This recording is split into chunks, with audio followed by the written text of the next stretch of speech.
শুভেন্দু অধিকারী মেদিনীপুরে খুব বড় বড় বড় বড় বাত করছিল, জিহাদিদের বাচ্চারা সব বার হয়ে যা, এসআইআর করে সব বাংলাদেশ পাঠিয়ে দেবো, ঘর মে আগ লাগি হ্যায় ঘর হি কি চিরাগ সে।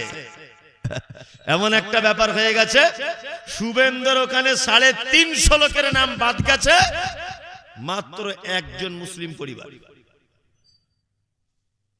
মতুয়ারা খুব লাফালাফি করছিল অসীম সরকারকে নিয়ে, খুব বনগান, সব নাম বাদ চলে গেছে।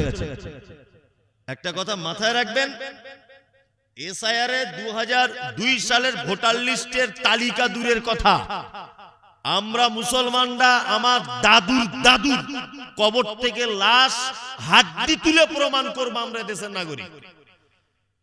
সে ক্ষমতা আমাদের আছে। কি বললাম বুঝলেন? তোমরাই বরঞ্চ টেনশন করো তোমরা এদেশে ছিলে কিনা। কি বললাম বুঝলেন? কোন টেনশন নেই, নিশ্চিন্তায় থাকুন। আল্লাহর চক্রান্ত সব থেকে বড় চক্রান্ত। আমাদের ব্যাপারে যত চক্রান্ত করেছে, একটা চক্রান্ততে সাকসেস হতে পেরেছে? পারেনি। মুসলিমদেরকে ফাঁসানোর জন্য যত চক্রান্ত করেছে, কয়েকটা চক্রান্তর কথা আপনাকে বলি।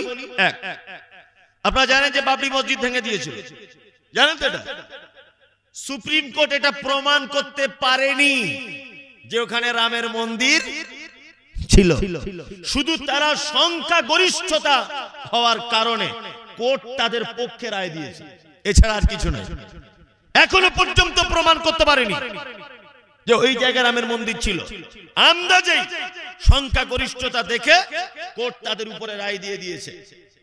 ভালো করে বুঝবেন, এতে একটা চক্রান্ত আল্লাহর পক্ষ থেকে সোশ্যাল মিডিয়ার মাধ্যমে সারা পৃথিবীতে এই চক্রান্ত ফাঁস হয়ে গেছে। রাম মন্দির ছিল না, কোর্ট ওটা প্রমাণ করতে পারেনি, তার মানে ওখানে ব্যর্থ। তারপরে ব্যর্থ, আপনারা জানেন যে দক্ষিণ 24 পরগনা কাকদ্বীপে কিছুদিন আগে মা কালীর একটা মূর্তির গলা কেটে দেওয়া হয়েছিল কালী পূজার সময়। শুভেন্দু অধিকারী খুব তেড়ে উঠলো, এগুলো করেছে মুসলমানরা, জেহাদিরা করেছে। অবশেষে ধরা পড়লো কারা? নারায়ণ বলে একজনই আরএসএস এর ছেলে, সে জাতিতে হিন্দু, সে ধরা পড়লো।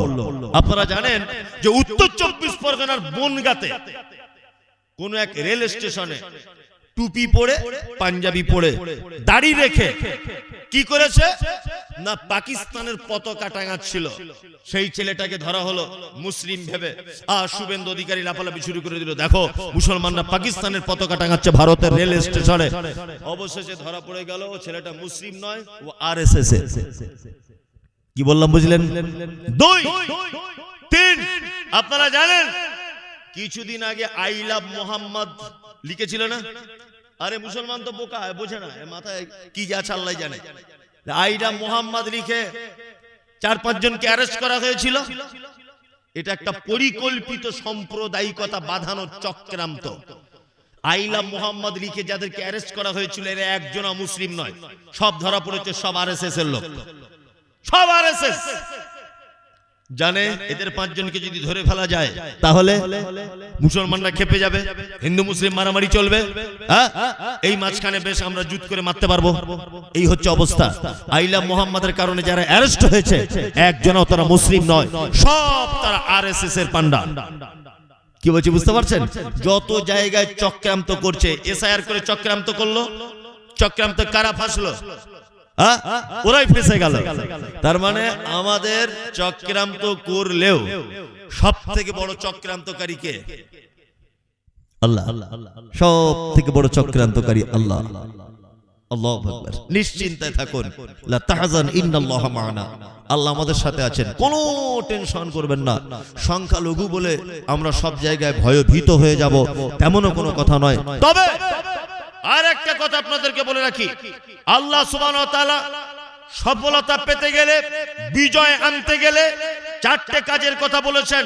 1, আল্লাহকে ভরসা রাখতে হবে সব কাজে। 2 নম্বর হচ্ছে আসলিকু জাতা বাইনিকুম, আপোসের মধ্যে ছোটখাটো বিষয়ে যদি তোমাদের কোনো মতভেদ মতনৈক্য থাকে, সেইগুলো মিটিয়ে নিতে হবে। আতিউল্লাহ, আল্লাহর আনুগত্য করতে হবে, আর রাসূল, রাসূলের আনুগত্য করতে হবে। ইন কুনতুম মুমিনিন, আল্লাহ তাআলা বলছে যদি তোমরা মুমিন হও। সুবহানাল্লাহ। যদি তোমরা মুমিন যদি হয়ে যাও, তার মানে বর্তমানে আমাদের দুরবস্থার এর থেকে বাঁচতে গেলে কয়েকটা জিনিস করতে হবে। তার মধ্যে এক, আতিউল্লাহ ওয়া রাসূল। শীতকাল 11টা বাজে, মানুষকে এখন যত ভালোই বক্তব্য রাখো আর যত ভালোই গজল শোনাও, মানুষকে ধরে রাখা যাবে না। তবে ধরে রাখা যাবে, ইদানিং অনেক বক্তা আছে যারা বেদের মেয়ে জোসনার গান টান বলে, এইরকম বক্তা টক্তা হলে তাহলে কিন্তু থাকবে লোক, কিছু লোক। কিন্তু বর্তমানে অবস্থা তো খুব খারাপ। এখন স্টেজ মানি গান গজল এগুলো বেশি চলছে। আমি তাদের বিরুদ্ধে নয়, আমি জলসা লোক বসতে চাই না, তার একটা কারণ উল্লেখ করলাম। আর একটা কারণ হচ্ছে কি, জলসাতে মানুষ বসতে চায় না। মানে আমি আমার গ্রামের কথা বলছি, আমার গ্রামে একটা লোক ঈদের নামাজ পড়ে না। তাকে আমি জিজ্ঞাসা করছি, চাচা তুমি ঈদের নামাজ পড়তে গেলে না কেন? তা বলছে, ভাতিজা ঈদের নামাজ পড়তে যায়নি, খুব বড় দুঃখের কারণ। কি দুঃখ? দুঃখটা বলো। তা বলছে, রমজান মাসে সব বেটির বাড়িতে ফোন এসছে, আব্বা ঈদের দিনে জামা কাপড় দাও। সবাইকে জামা কাপড় দিয়েছি, পোতা পুতি নাতি পুতি সবাইকে দিয়েছি। ঈদের দুদিন আগে আমার স্ত্রী বলছে, তাহলে হাগো এবছর ঈদে আমাকে কিছু দেবে না নাকি? ওকেও দুটো শাড়ি জামা কাপড় দিয়েছি। তা আমি বাড়ির গার্জেন হিসাবে সবাইকে দিয়ে এলাম, তা আমিও তো কোথায় পাবো? তা আমি কোথাও পেলাম না। তা লাস্টে মনে মনে নিয়ত করলাম যে ঈদগাহে গিয়ে নামাজ পড়ার পরে একটু দোয়া করবো যে আল্লাহ এত টাকা খরচা হলো, কিছু দাও তুমি। এটা ঈদগাহে গিয়ে দোয়া করবো, বছরে একটা ইম্পর্টেন্ট দিন। নামাজ পড়তে যায়নি এই দুঃখে। শালা ঈদগাহে নামাজ পড়তে গিয়ে দেখছি ইমাম সাহেব খুতবার পরে ঈদগাহের জন্য চাঁদা কালেকশন করছে। তার মানে ওইখানে গিয়েও আমার চাওয়ার সুযোগ থাকলো না, ওইখানে হুজুররা চাইছে। তো ওই জন্য আমি আর ঈদের নামাজ পড়তে গেলাম না। তা ঘটনা হচ্ছে, এখন জলসাতে মানুষ বসতে চায় না, আসতে চায় না। গেলেই তো মাদ্রাসার জন্য টাকা চাইবে, মসজিদের জন্য টাকা চাইবে। তবে একটা কথা বলে রাখছি, শুনে রেখে দেন, এতক্ষণ যত বক্তা আলোচনা করেছেন সবারই একটাই কথা, শিক্ষা অর্জন করতে হবে। আর এই শিক্ষা যদি সমাজকে আপনি আলো দিতে চান, তাহলে দুটো জিনিস লাগবে। এক, শ্রম দিতে হবে। দুই, অর্থ দিতে হবে। অর্থ ছাড়া শিক্ষার পরিকাঠামোকে কখনো উন্নত মানের করা যাবে না। বড় আশ্চর্য হই আমরা যে সারা ভারতবর্ষে লাখ লাখ মাদ্রাসা আছে না? আছে। সরকারি ভাবে 1 টাকাও সেখানে কোনো সহযোগিতা পাওয়া যায় না। এই মাদ্রাসাগুলো, এই মক্তবগুলো, এগুলো চালায় কারা? হ্যাঁ, আপনারা। আচ্ছা বলুন তো, একটা দেশকে বাঁচায় কারা? বলুন, একটা দেশকে বাঁচায় কারা? জনগণ। একটা দেশকে বাঁচায় সেই দেশের সেনারা। কি বললাম বুঝলেন? সেই দেশের সেনারা বাঁচায় একটা দেশকে। আচ্ছা ইসলাম ধরে নেন একটা দেশ, এ দেশের সেনা কারা? আলেমরা, তাই না? আর এই সেনা তৈরি হবার কারখানা কোথায়? মাদ্রাসা। তাহলে সেনা তৈরি হবার কারখানা, ঘাঁটিগুলো, এইগুলো ভেঙে দেওয়ার দরকার আছে না নতুন করে আবার মডিফাই করার দরকার আছে? কোনটা? নতুন করে সাজানোর দরকার আছে। শুনুন, মাদ্রাসা যতদিন, দিনের শিক্ষা যতদিন, আপনার বাপের জানাজার লোক পাবেন, পড়ানোর লোক পাবেন ততদিন। মাদ্রাসা যতদিন, আপনার বেটির বিয়ে পড়ানোর লোক পাবেন ততদিন। মাদ্রাসা যতদিন, মসজিদের ইমাম পাবেন ততদিন। মাদ্রাসা যতদিন, আপনার বাপের কাফনের কাপড় কাটার লোক পাবেন ততদিন। এইটা যদি আস্তে আস্তে আস্তে আস্তে করে বন্ধ হয়ে যায়, তাহলে ভাববেন আমাদের আর মুসলিম রীতিনীতি অবলম্বন করার কোনো উপায় থাকবে কি? না, কোন উপায় থাকবে না। ওই জন্য আপনাদের কাছে অনুরোধ, শিক্ষা প্রতিষ্ঠানগুলি আমাদেরকে বাঁচিয়ে রাখতে হবে। এবং শুধু আমরা যে মাদ্রাসায় চালানোর জন্য আপনাদের কাছে অর্থ চাইবো তা নয়, শুধু তাই নয়, আপনাদের বাচ্চাগুলিকেও মাদ্রাসাতে পড়াতে হবে, যুক্ত করতে হবে, দ্বীনের শিক্ষা তাদেরকে দিতে হবে। কি বললাম বুঝলেন? আল্লাহু আকবার। আপনার ছেলে সকালে টিউশনি পড়ে, দামি কোন স্কুলে পড়ে আপনার ছেলে, সকালে স্কুল যাওয়া তাকে বন্ধ করে দেন, সকালে প্রাইভেট পড়তে যাওয়া তাকে বন্ধ করে দেন। কারণ ফার্স্ট মর্নিং এ মাদ্রাসায় পাঠান, মসজিদের মক্তবে পাঠান। কারণ ফার্স্ট সকালে যদি সে কোরআনের দার্স থেকে কিছু যদি জ্ঞান অর্জন করতে পারে, তাহলে কি কি সারাদিন তার মাথার ভিতরে কোরআনেরই কথাবার্তা থাকবে, সারাদিন শয়তান তার সংস্পর্শে আসতে পারবে না। ওই জন্য আপনার কাছে বিনীত অনুরোধ যে আপনারা আপনাদের বাচ্চাগুলোকে অবশ্যই শিক্ষার সঙ্গে জুড়ে রাখুন, সেটা দুনিয়াবী শিক্ষা হোক, দ্বীনি শিক্ষা হোক। তবে দ্বীনি শিক্ষা অর্জন করা ফরজ, বাধ্যতামূলক, একেবারেই বাধ্যতামূলক, করতেই হবে। এটা মাদ্রাসার জলসা, আপনারা জানেন তাই তো, মাদ্রাসার জলসা। আপনাদের কাছে বিনীত অনুরোধ যে আপনারা মাদ্রাসার এই জলসা, মাদ্রাসার জন্য কিছু অর্থ আল্লাহ সুবহানাহু ওয়া তাআলার রাস্তায় খরচা করুন। আল্লাহ আপনাকে কত ভালোবাসে জানেন? আল্লাহু আকবার। আপনার মর্যাদা কত, এটা আপনি আপনি ভেবে দেখেছেন? কখনই দেখেছেন? আচ্ছা, মানুষকে কি দিয়ে তৈরি করা হয়েছে? মাটি। মানুষ আবার চলে যাবে কোথায়? মাটিতেই। পেট্রোল কোথায় পাওয়া যায়? মাটির তলায়। ডিজেল মাটির তলায়, পাথর মাটির তলায়, লোহা মাটির তলায়, পানি ওটাও দেখবেন মাটির তলায়। পৃথিবীর দামি দামি সম্পদ, সব সম্পদগুলি পাওয়া যায় কোথায়? মাটির তলাতে। বলুন তো সেই মাটিটা কোথায়? কোথায়? আপনার মতো গুনাহগার মানুষের পায়ের তলায়। আল্লাহ আপনাকে কত সম্মান দিয়েছে, পৃথিবীর দামি দামি সম্পদ আপনার পায়ের তলায় রেখে দিয়েছেন। আপনাকে এত সম্মান দিয়েছেন, আপনাকে এত গুরুত্ব দেওয়া হয়েছে। সেই আল্লাহর শুকরিয়া আদায় করুন, সর্বক্ষণ তার প্রশংসা জ্ঞাপন করুন। আপনাদের কাছে বিনীত অনুরোধ যে আপনারা কেউ এমনিতে চলে যাবেন না, আপনারা অবশ্যই মাদ্রাসাকে কিছু দিয়ে তবে এখান থেকে ওঠার চেষ্টা করবেন। তার আগে কেউ আপনারা যেতে পারবেন না, কারণ শিক্ষা প্রতিষ্ঠানগুলো বাঁচাতে গেলে আপনাদের অর্থের প্রয়োজন আছে। একটা জলসা দিতে গেলে কত টাকা খরচা বলুন দেখি? আপনার বাড়িতে 3 জন লোক, তাই আপনার স্ত্রী বন্ধনের লোন, ব্যাংকের লোন, আপনি হারাম হালাল কত কি করছেন। আর একটা মাদ্রাসায় কত ছাত্র পড়াশোনা করে, শিক্ষকদের কি অবস্থা হয়। এ তো আমি বিকোড় মাদ্রাসায় ছিলাম, মাগরিবের পর থেকে নিয়ে প্রায় 9টা পর্যন্ত। তা কারি সাহেব বলছে 500 জন ছাত্র পড়ে, তাহলে একদিনে কত লোকের খাওয়া দাওয়া? 1,500। আমার মনে হয় যে এটা এলাকার কোন সব থেকে ধনী লোককে যদি বলা হয় যে 1,500 লোককে প্রতিদিন খেতে দিতে হবে, আমার মনে হয় সে ফেল হয়ে যাবে। ফেল হয়ে যাবে না? কিন্তু আল্লাহ তো তাদের রুজির ব্যবস্থা করছে, ডাল আলু হোক, করছে তো, করছে। 1,500, 3, 5, 15, 1,500 লোকের খাদ্যের ব্যবস্থা করছেন।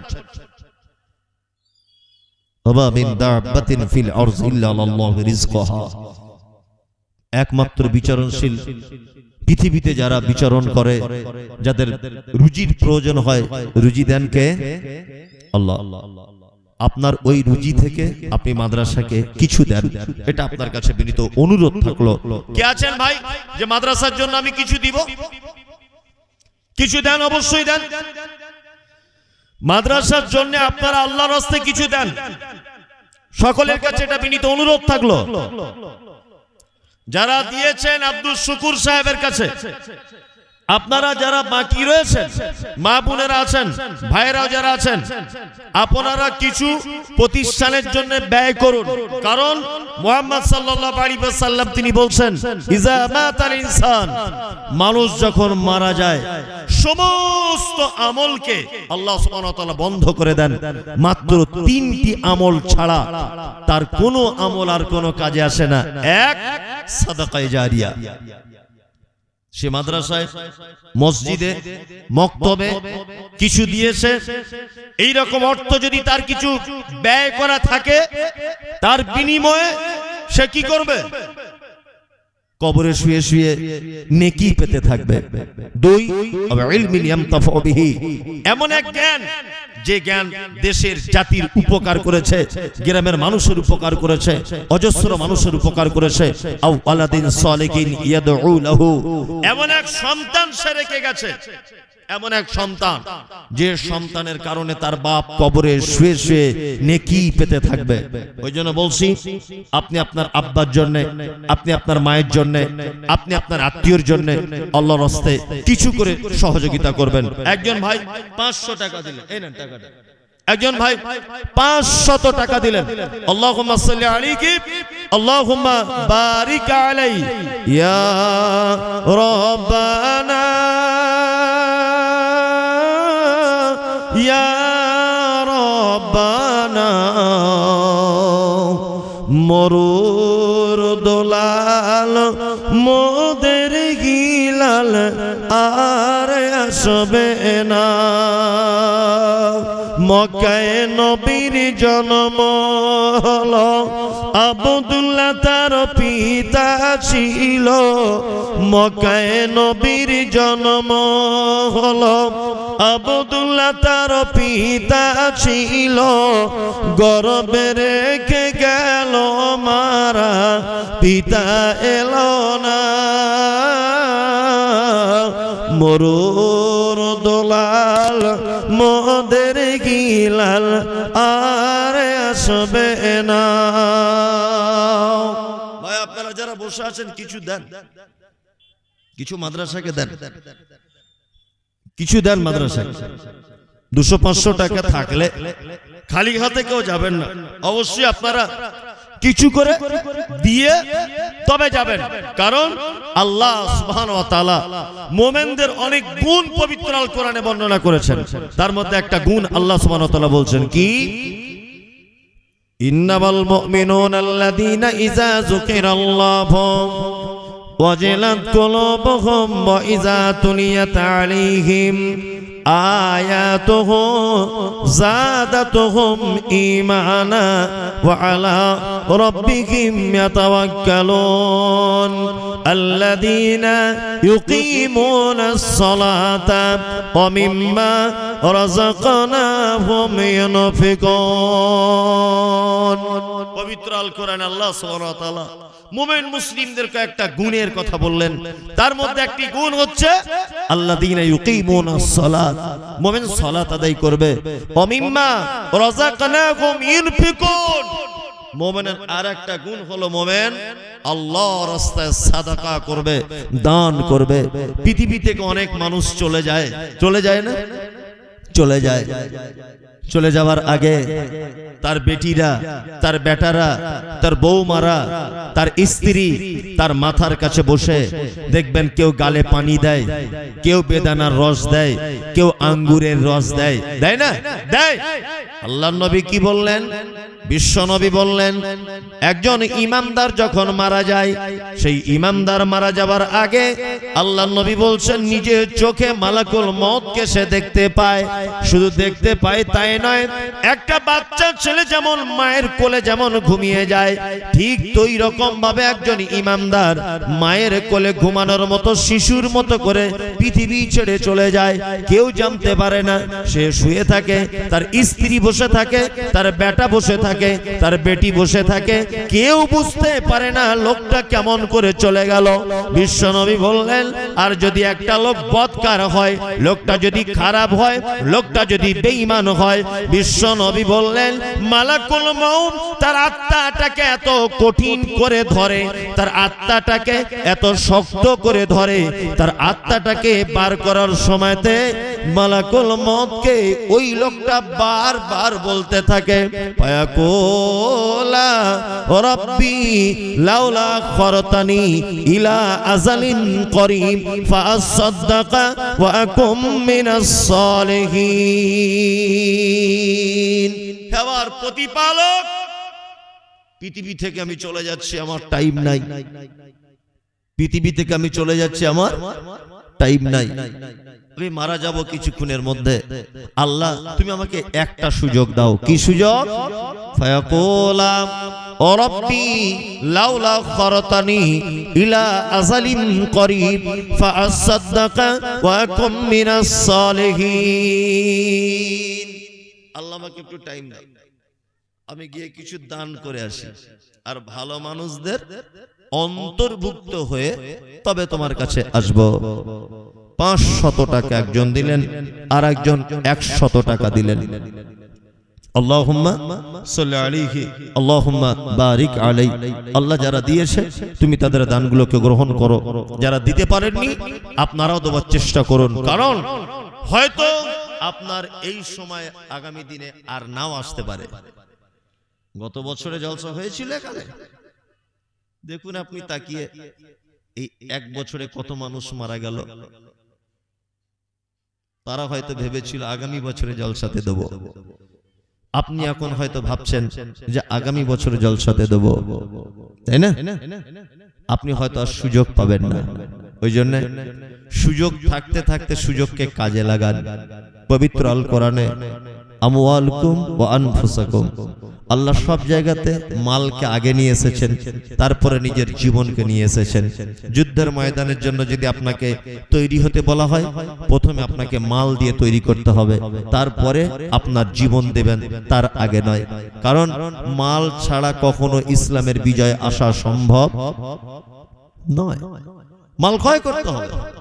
আর আল্লাহ সুবহানাহু ওয়া তাআলা পবিত্র আল কোরআনে যে আয়াতের শব্দ ব্যবহার করেছেন, মিম্মা রাযাকনাহুম ইনফিকুন, আল্লাহ তো মুমিনদের টাকা চাইছে না।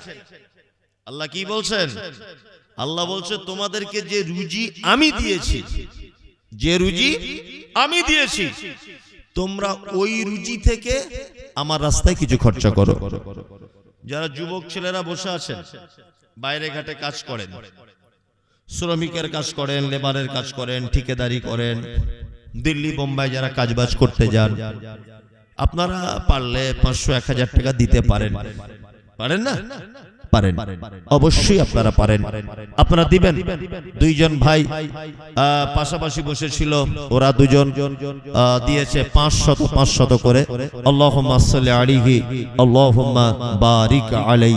নবী মুহাম্মদ সাল্লাল্লাহু আলাইহি ওয়াসাল্লামের ছোট্ট একটা হাদিস আপনাদের সামনে পেশ করা যাক, দেখুন হাদিসটা কেমন লাগে। হাদিস বর্ণনা করেছেন কে? নাম হলো তার আম্মা জান আয়েশা।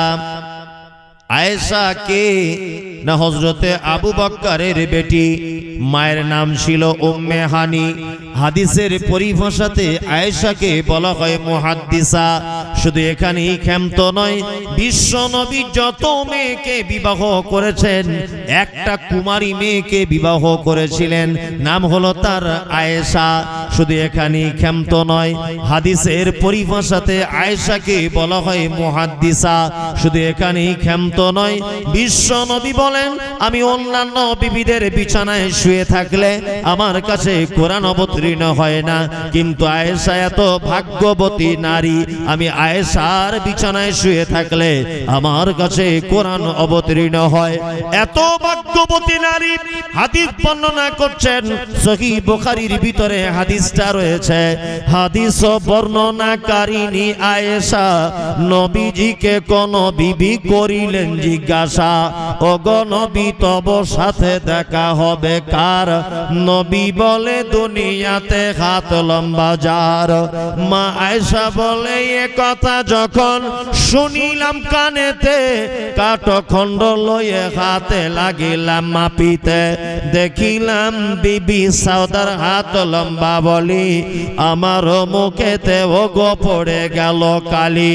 হাত লম্বার অর্থ পরে পারিলাম বুঝিতে, দান ধন যারা করে এই দুনিয়াতে, তারপরে জয়নাব এসে নবীজিকে কয়, কেন জয়নাব আল্লাহর রাস্তায় বেশি করে ক্ষয়? নারায়ণপুরের মানুষ শুনুন হাদিসটি বুখারীর। জয়নাবে আনন্দ আর আয়েশার মুখ ভারী। আম্মা জান আয়েশা আল্লাহর নবীকে ডেকে বলছেন, ও দয়ার নবী গো, কিয়ামতের দিনে মহাপ্রলয়ের দিনে কেউ যেদিন কারো হবে না, বাপ বেটার হবে না, মা সেদিন বেটির কোনো উপকার করবে না, আত্মীয় স্বজন আর একজন আত্মীয় স্বজনের কোনো উপকার করবে না, সেদিন কেউ কারো কোনো রকমের সাপোর্ট করতে পারবে না।